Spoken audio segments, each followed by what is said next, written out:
financial freedom कौन financial freedom शब्दटा तो आपन बहुत शुणी थे ये शब्दटा कौन आ कौन पर लोक मैंने फाइनेंशियल फ्रीडम पाई पारु ना साधारण लोक मैंने काम करते पैसा किपरि पैसा सेव करेंगे निजर फ्यूचर पर आ फाइनेंशियल फ्रीडम हूँ तार जस्ट अपोजिट आपन पाखे बहुत पैसा अच्छी जहाँफल आपको काम कर दरकार नहीं एवं पर्यंत आम समय बिकिकी पैसा आणुलु मनकर आप जॉब कर सो कंपनी को आप कहते मु सकाल 10टा रु संध्या 7टा 8टा पर्यंत मु केवल समय आपन को ही देवी आ बदले आपड़ किसी नेगोशिएट करते एति सैलरी मत मिलू बोली किंतु फाइनेंशियल फ्रीडम जब थी ना ताकि ही दरकार नहीं तार गोटे इनकम स्ट्रीम थी जो रेगुलाली पैसा आसूथो किसी इनवॉल्वमेंट न हेले भी माने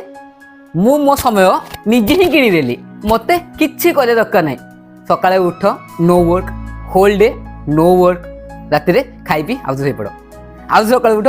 सेमती चली कंटिन्यू वेट यही रुटीन जदि आपण भी चाहून ना किसी तो बलिदान देवा पड़ो बलिदान कौन आपण को इन्वेस्टमेंट करा पड़ो